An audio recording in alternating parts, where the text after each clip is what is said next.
حضرت علی رضی اللہ عنہ کے بیٹے محمد بن انفیہ جو حضرت حسن اور حسین کے بعد ہوئے، وہ اپنی ماں کے نام سے مشہور ہیں۔ انفیہ ایک لونڈی تھی حضرت علی رضی اللہ عنہ کی، جس سے محمد سے۔ تو بخاری کی حدیث ہے کہ محمد بن انفیہ نے سوال کیا کہ حضرت یہ بتاؤ کہ سب سے پہلے جو نمبر ہے وہ کس کا ہے صحابہ میں سے؟ تو حضرت علی نے فرمایا کہ وہ تو حضرت ابوبکر کا ہے۔ تو پھر وہ بیٹا پوچھتا ہے، ابو جی یہ بتاؤ کہ حضرت ابوبکر کے بعد کس کا نمبر ہے؟ تو انہوں نے کہا جی حضرت عمر کا۔ تو کہتے ہیں میں نے کراس کیا، میں نے کہا پھر آپ کا نمبر ہے؟ تو انہوں نے کہا نہیں بیٹا، ما انا الا رجل من المسلمین، میں تو ایک اللہ کا بندہ ہوں، میں تو ایک مسلمان ہوں۔ حضرت علی رضی اللہ عنہ کو جب امیر بنایا گیا تو اس وقت بھی انہوں نے یہی کہا تھا کہ دعونی مجھے چھوڑ دو، انی لکم وزیر خیر لکم من ان اکون امیرا، میں وزیر بہتر ہوں۔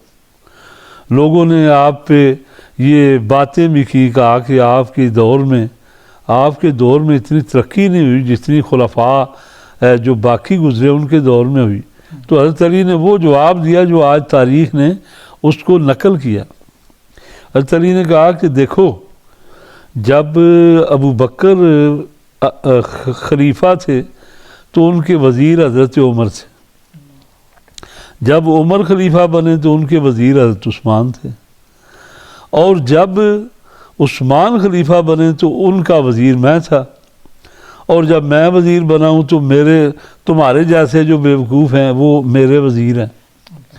تو اس کی وجہ سے یہ چونکہ خلفشاری امت میں جو رونما ہوئی اس کا حضرت علی نے بھی اقرار کیا۔ شیعہ جو ہیں ساتھی وہ بھی، امیر علی سید وغیرہ جو بڑے شیعہ ہیں انہوں نے بھی اقرار کیا کہ خلفشاری کی وجہ سے، جو حضرت عثمان کے شہید ہونے کی وجہ سے جو امت میں انتشار ہوا، اس کی وجہ سے وہ باتیں ہوئیں کہ ساری ہم یہاں پر بیان بھی نہیں کر سکتے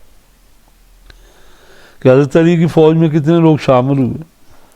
اور انہوں نے سوچا کہ اب اگر ہم کیا دیں گے نا، کہ ہم سے اگر حضرت علی پوچھیں گے تو ہم کیا جواب دیں؟ اگر حضرت علی پوچھیں کو عثمان کا قاتل کون ہے تو سارے ہی کھڑے ہو جاؤ، کو ہم سارے ہی ہیں۔ اگر کچھ بندے کھڑے ہوئے تو انہوں نے کہنا اچھا یہ بات ہے، ان کو حضرت علی نے قتل کروا دینا، لہٰذا یہ بولو کہ سارے ہی ہیں۔ اب حضرت علی نے فرمایا کہ دیکھو اذن تفرق عنی جندی، میں اس چیز کے حق میں ہوں کہ اگر میں نے ان کو سزا دی تو سارا لشکر بغاوت کر دے گا۔ تو حضرت علی رضی اللہ عنہ اس وقت خاموش تھے، لیکن کچھ صحابہ کا خیال تھا ہم ان دونوں کو حق پر سمجھتے، حضرت علی کے گروہ کو بھی، حضرت امیر معاویہ کے گروہ کو بھی، کیونکہ دونوں ایک بات پہ ان کا اختلاف ہوا، اور جس کا اقرار کیا حضرت علی رضی اللہ عنہ نے۔ جب جنگ جمل ہوئی تو دھوکے میں ان لوگوں پہ تیسرے گروہ نے حملہ کیا کہ جو یہ سمجھتے تھے کہ اگر ان پہ حملہ آور نہ ہوئے تو انہوں نے ہمیں مار دینا۔ رات کی تاریکی میں کچھ لوگوں نے حضرت علی کے لشکر پہ حملہ کر دیا، کچھ لوگوں نے حضرت معاویہ کے لشکر پہ حملہ کر دیا، وہ تیسرا گروہ تھا۔ تو دونوں گروہ یہ سمجھ رہے تھے کہ حضرت عائشہ کا گروہ کہ ہم پہ حضرت علی نے حملہ کیا، حضرت علی یہ سمجھ رہے تھے کہ ہم پہ حضرت امیر معاویہ نے حملہ کیا۔ تو دونوں اس بات میں رات کی تاریکی میں اس قدر جنگ ہوئی، کتنے صحابہ شہید ہو گئے۔ صبح حضرت علی کا وہی موقف تھا جو آج ایک حقیقت پسند ایک مسلمان کا ہونا چاہیے۔ حضرت علی نے فرمایا جتنے شہید ہیں انہیں اکٹھا کرو، میں ان پہ جنازہ پڑھوں گا۔ تو لوگوں نے کہا جی ہمارے شہید، فرمایا کہ نہیں، سب جتنے شہید ہیں ان سب کو اکٹھا کرو، میں ان پر جنازہ پڑھوں گا۔